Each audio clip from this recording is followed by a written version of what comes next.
Hey everybody, this is Rudy Sarzo from Quiet Riot, and you're listening to Nothing Shocking Podcast.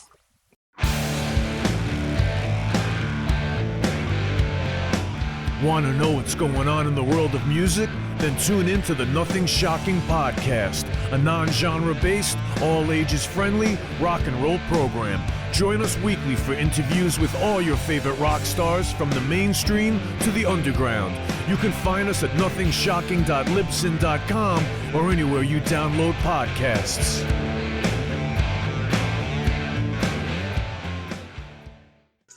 We're putting the band back together. The numbers all go to 11. I'm talking about bands that rock. Led Zeppelin. What about Sabbath? AC/DC. Motorhead. Does that mean it's louder? Is it any louder? Well, it's one louder, isn't it? We're not worthy! We're not worthy! Why don't you just make 10 louder and make 10 be the top number and make that a little louder? These go to 11. I get up off the ground and raise my head. Days like this, think I should be dead. One for Satan, two for me. Let's cheat the devil, it's fun, don't you agree? Welcome to the Nothing Shocking Podcast. I'm your co-host, Jeff Untied, and with me in Dog Bowl Studios is Coach Nez. You can find the Nothing Shocking Podcast on Libsyn or any podcatchers, like our Facebook page, or follow us on Twitter at NoShockPod. You can also find the Nothing Shocking Podcast on Rock Rage Radio every Sunday morning at 7 a.m. Central Time. Our sponsor is Ragged Records, located in downtown Rock Island, Illinois, and downtown Davenport, Iowa. We'd like to thank the Hong Kong Sleepover for allowing us to use their music for our intro and bumper ending. Tonight's guest is Rudy Sarzo of Quiet Riot. Yeah, celebrating Quiet Riot's 40th anniversary of the Mental Health album. Yeah. So they've been touring all of 2023, and I believe they're going to be doing a cruise in 2024, correct? That's right. So let's get to that interview. All right, good night. Good night.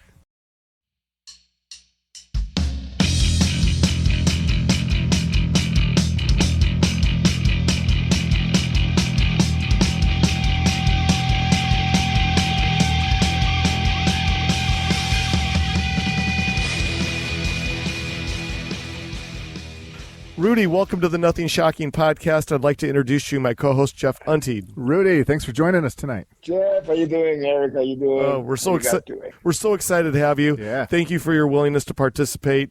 Let's get right into this. This past 2023, Quiet Riot has been celebrating the 40th anniversary of the band's breakthrough album, Mental Health. Can you talk a little bit more about the response of the fans for the live shows this post-COVID era now? Yeah, I mean, it's been great because, not only us, but there's some other bands out there who are actually pretty much celebrating some kind of a milestone like we are. And so it's great because, we get to tour with bands, from our old friends, from the Sunset Strip. We this year we've been touring a lot with Stephen Pearcy. He's doing his his solo thing, plus he's playing a lot of the Rat library, catalog, and Slaughter. I've known those guys since, especially Dana Strum, since the 70s. Yeah. And let's see who else. Oh, Warrant, Winger, and the ladies from Vixen, and Great White. There's so many bands. So, these are bands that came out about the same time as we did. So the way I look at it is more of a consciousness celebration. By consciousness, I mean the consciousness of the fans that gather to celebrate with all of us, the soundtrack of our lives, whether we're playing it or listening to it. Oh, very good. How many shows are you guys doing this year? Oh my God, we've done about by the time we're done, it's about between 75 or 80. Oh, nice! Wow. Well, you spoke about touring with other acts such as Stephen Pearcy, Warrant, etc. As far this era of tour packages, do you feel like this is in the best interest of the band to package up with another band or two or three or whatever it is, opposed to just trying to go out there and do it on your own? We do both. We do both. This year we were not really part of the package officially. Last year we were. The package was with Skid Row and Warrant and us and Kip Winger. Mm-hmm. Most of the shows were like that. Next year there might be a package. There's been some rumblings about a package. If it works, great. If it doesn't, we just keep doing the same thing we've been doing because we enjoy both, you know. And so it's when I say a package, what really entices me to the package is a collective consciousness, because then you have an audience who is fan of just about every band on the bill. I would say every band on the bill. So it's that I think the audience gets the biggest bang for their buck, and nowadays things are tight, things are expensive, so you want to get up there and don't feel like, for example, ripping people off by the pricing of anything, whether it's the merchandise or whether it's the ticket, so the more music you can give the fans, the better. Oh, very good. Well, can you tell us a little bit about your approach to live music on stage? Has it changed much over the years, or do you have anything you do different? It's still the same. Yeah. It's still the same as it was back in the 70s. When I go on stage, I go on stage with a 70s mindset. Yeah. Not an 80s mindset, because to me that was my formative years as a performer, arena performer. Even though I didn't start playing arenas until the 80s, 1981 with Ozzy, but what I learned from especially playing with Randy Rhoads in Quiet Riot and Ozzy, that's what my whole performance is based on. Oh. And it's not just on stage, it's with the preparation off stage and how you carry yourself onto the next show. Because as soon as I step off the stage, I'm already thinking about what's it going to be like for the next show. What can I improve? What can I get better? What can I fix? What did I do wrong? Okay, I will not do it again. Yeah. Little things like that. I take notes. I take mental notes. And people, so it's like, I get off the stage and people are talking about what we just did. I'm past that. I'm already thinking what I'm going to do next.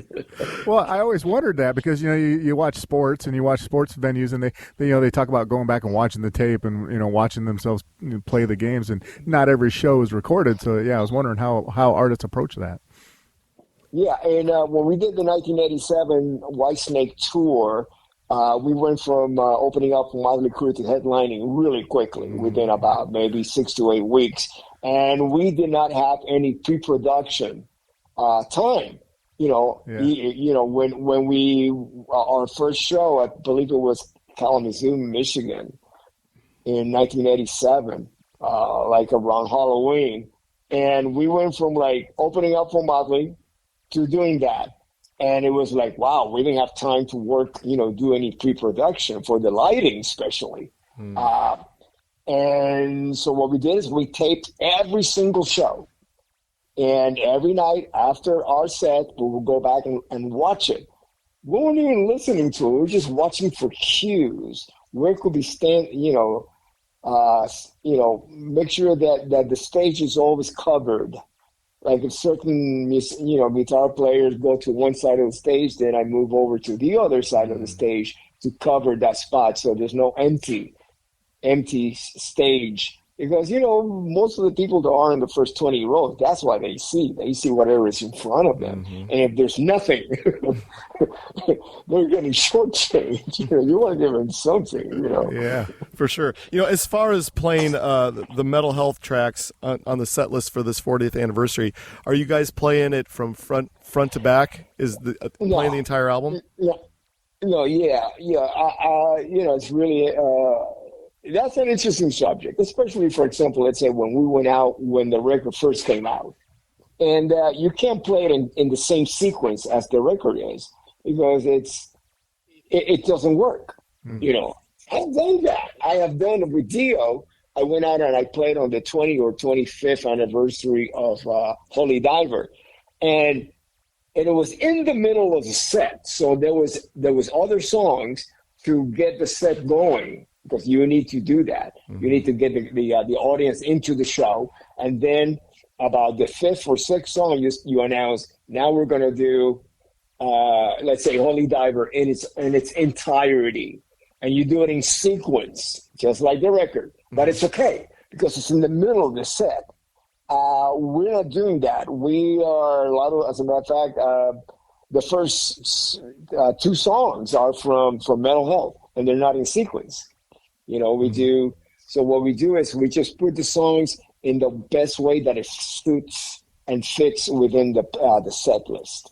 Oh, very good. As far as going into the band's vault of different albums, how much of the other tracks from different albums are you guys sprinkling into the live show? Yeah, we do. We're doing some Condition Critical, of course, Mental Health. We're doing everything from Mental Health except for one song, two songs, Breathless and Don't Want to Let You Go, because we have something. We used to do Don't Want to Let You Go, and then we released a ballad that was kind of like a song that was missing, and Alex found it in his laptop, and it was a song that he did with Kevin. So we're actually playing the last song that Quiet Riot ever released with Kevin on vocals, which is called I Can't Hold On. Okay. Yeah. And so we, you can only have so many ballads in the set before people start, going to the bathroom or whatever. And so we just substituted it, and it's working really well, And so that's one. And then Breathless, we substituted for Party All Night because it felt better to get out of coming out of Thunderbird, which is a very emotional song, and to pick it right up with Party All Night, because it's a concert. It's a concert. It's not a wake. Even though the song is dedicated to Frankie and Kevin and Randy, that the whole show is a celebration of their memory and the legacy of the music. Very good. Yeah, Jeff, you got the next one? Well, yeah. Let's talk a little bit about your bass. When you go out on stage, do you use a couple different ones, or do you just have one trusty bass that has always been? No, I just take one. Even when I was in the big tours with a lot of equipment out there, I always stick to one, tops two.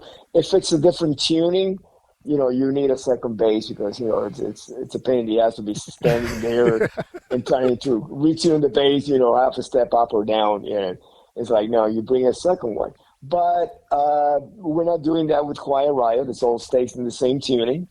And one bass, that's all I need. Nice. Fair enough. Well, not only has the band been touring this 2023 season for the anniversary, but Quiet Riot will also be, in 2024, participating on the Monsters of Rock cruise. Can you talk about about the opportunity that came the band's way to perform at the Monsters of Rock this year? Yeah. I haven't done the Monsters of Rock cruise yet, but everybody else that has done it that I know, they really enjoy it. They have a lot of fun in it. I've done a few cruises. We just did the Chris Jericho cruise this year, and I've done with other bands. I used to play with the Guess Who. We've done more of the classic rock and British Invasion type cruises. So I really enjoy them, and I'm really looking forward to it because this is more in the genre of music that Quiet Riot does. So I can't wait. Oh, fair enough. Plus, I have my radio show on Monsters of Rock Radio, so I have a lot of friends from the company itself, Monsters of Rock, that are going to be there. We're going to get to spend a lot of hangout time. Nice. Very good. Yeah, that sounds fun. Let's take a step back to your early days. Was bass your first instrument, or did you ever dabble in any other instruments? Dabble, yeah. We'll dabble in something else. I mean, I got a mandolin. I dabble in that one once in a while, just to break away from the low frequencies. It's something a little bit more shiny sounding mandolin, and then I go back to the bass. And it kind of like makes me appreciate how much I love the bass, you know. And let's see, guitar, yeah, the same thing. I play acoustic guitar, electric guitar, and then I play it for about, you know, a little bit, and then go back to the bass, and I go, oh, I love the bass. And yeah, you know, people ask me, you know, what was Randy's guitar or you know, the drum kit? I've never sat behind the drum kit of any of the bands that I've been in. Okay. I've never sat behind Tommy Aldridge's, not even Frankie. I've known Frankie for almost 50 years, you know, before he passed away. Simon Wright, nobody. You know, it's like, no, I don't do that. And, you know, most of the guys that I play with, we don't start sitting or grabbing other people's instruments in the band. We don't. As a matter of fact, I can't even recall that ever happening.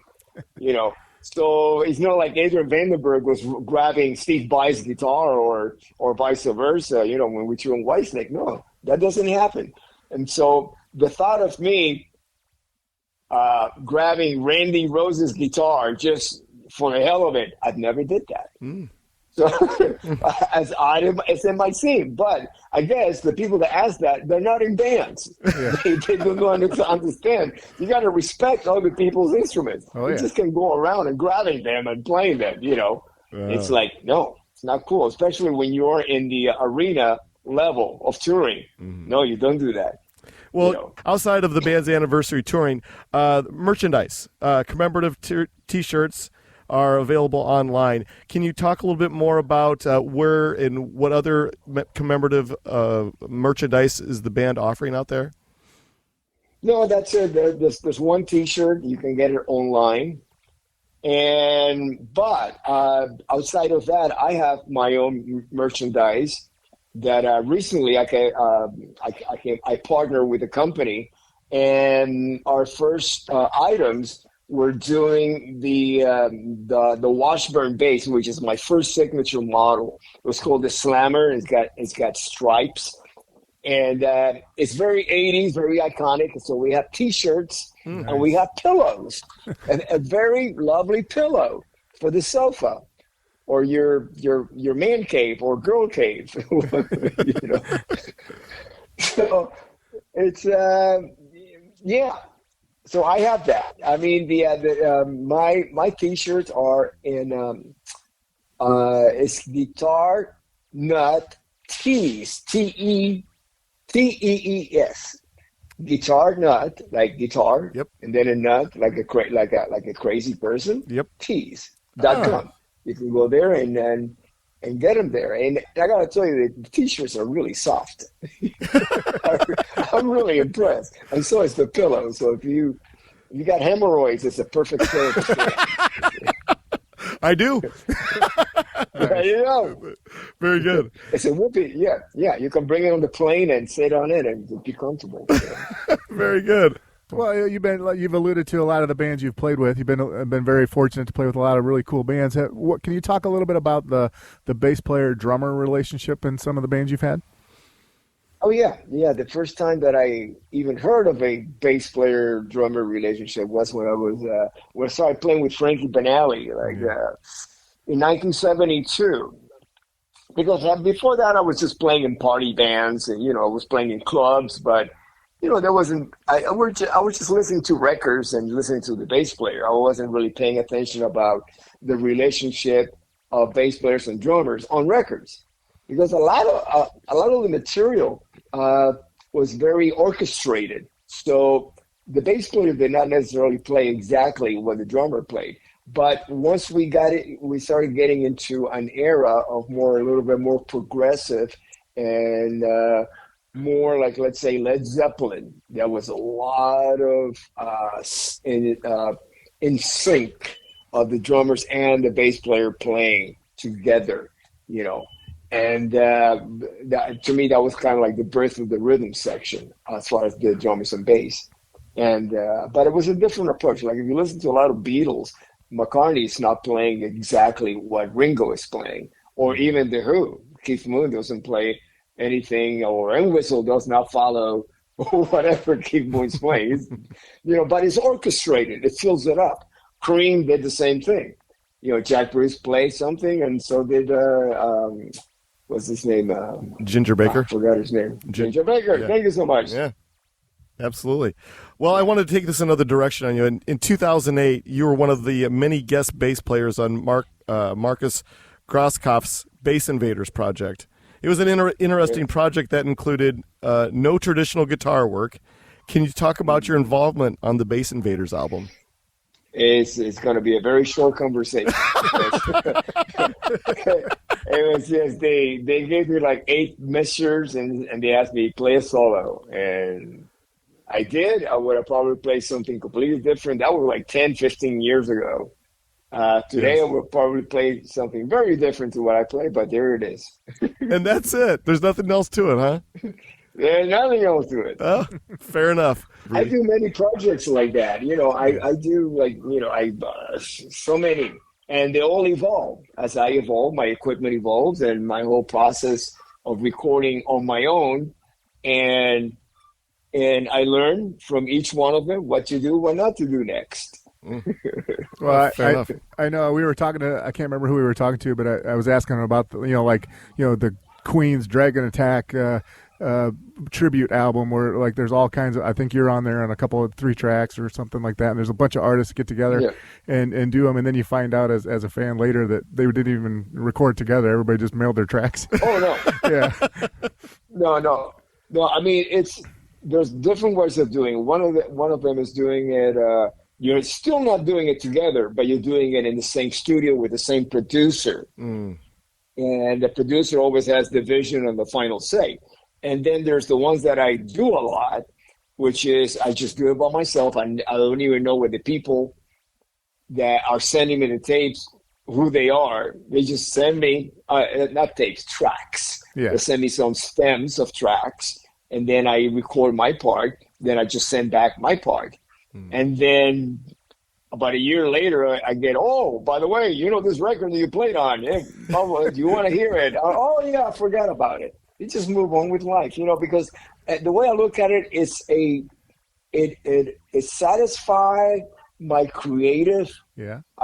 Because right now, all the sessions that I do, I tell them, listen, I'm going to play them. I'm going to produce my bass track, which is, I'm going to play them the way that I think it should be like. The bass part, and for most cases, I would say 99%, they're pleased with it, So it's not like I'm copying what they, sheet music, which I could read if I needed to, or a ghost track.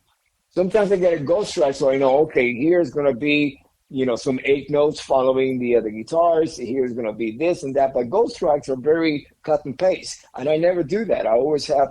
Every verse, every chorus, every B section, they're a little bit different because the ear gets really tired if they keep hearing the same thing over and over again. They know it.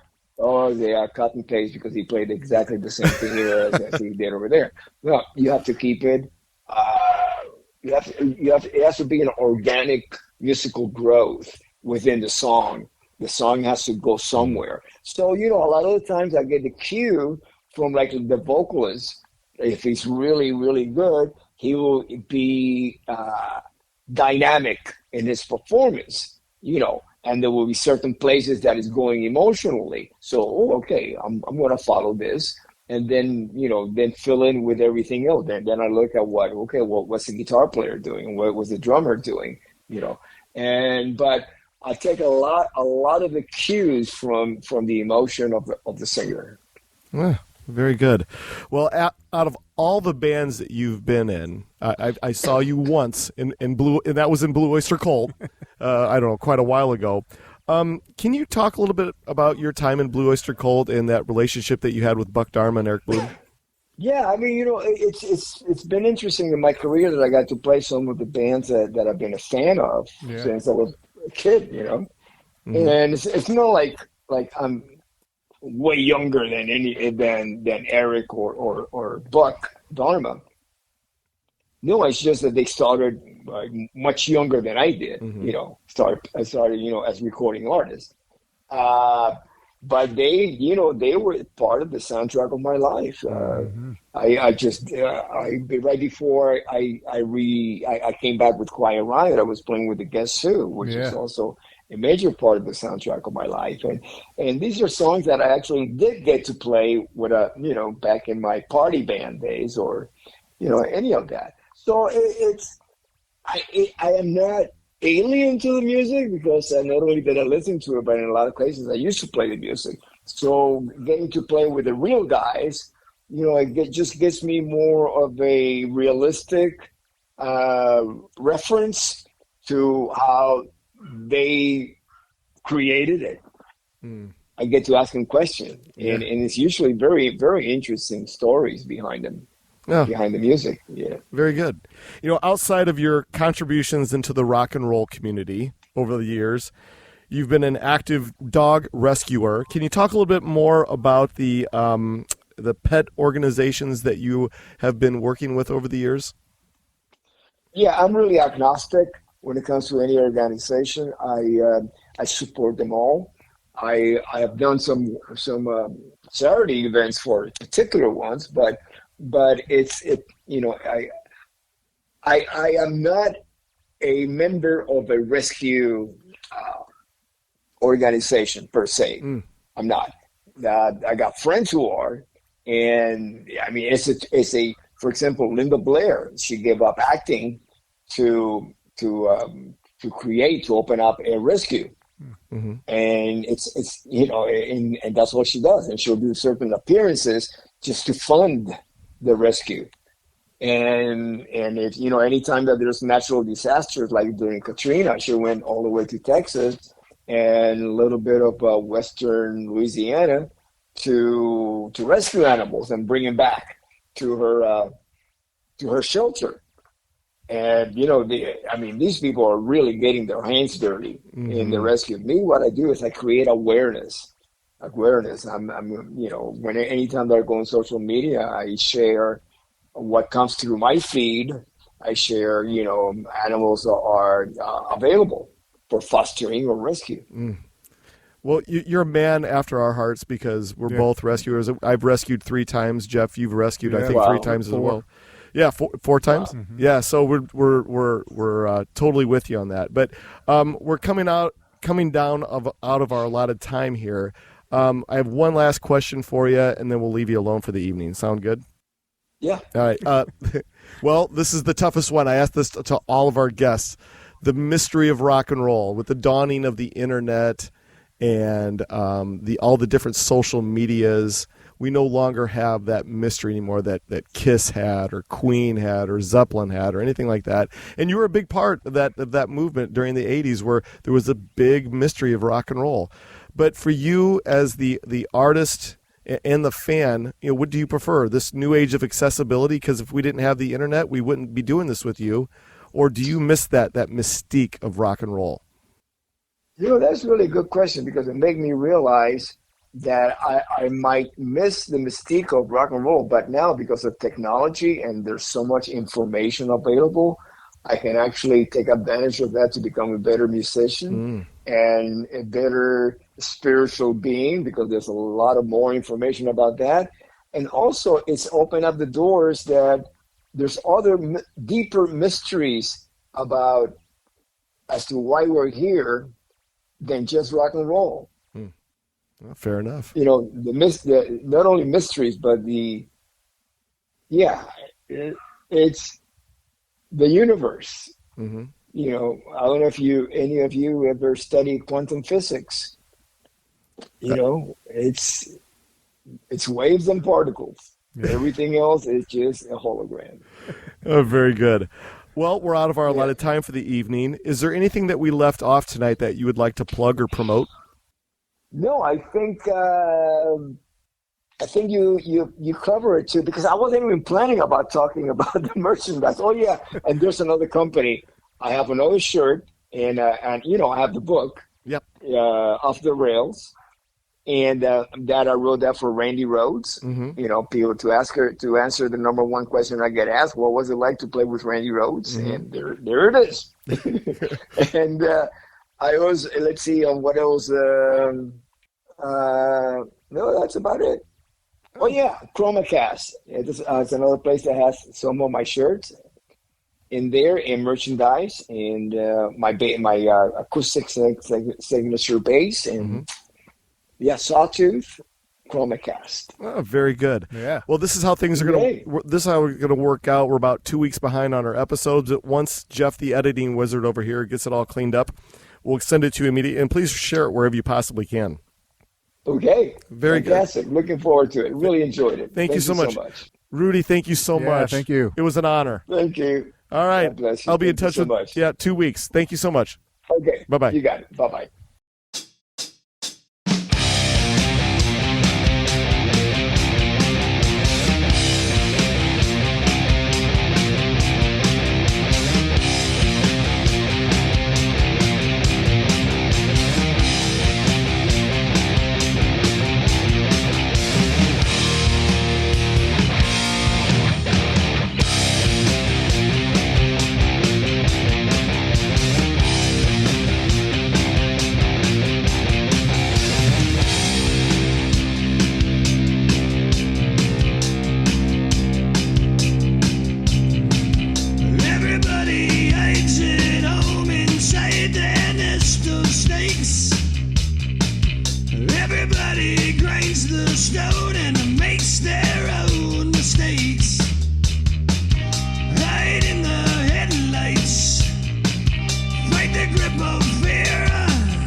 Welcome to the night. You think you know Night Demon? Then the Night Demon Heavy Metal Podcast is for you. Step into the darkness as we peel back the curtain to give you an unprecedented, all-access look into the mind and the heart of the demon. We're talking band history, song analysis, studio anecdotes, stories from the road. It's everything a diehard Night Demon fan could want and more. This is the only place to learn the inside scoop, the deep dive trivia, the untold tales from the band members themselves and those closest to the Night Demon story. Need more? The Sacred Night Demon Crypt will be pried open to reveal demo recordings that have never before seen the light of day, all with in-depth commentary by the band and the people who were there for the writing and recording process. This is a gold mine, a treasure trove of all things Night Demon. Head over to nightdemon.net or wherever you listen to podcasts.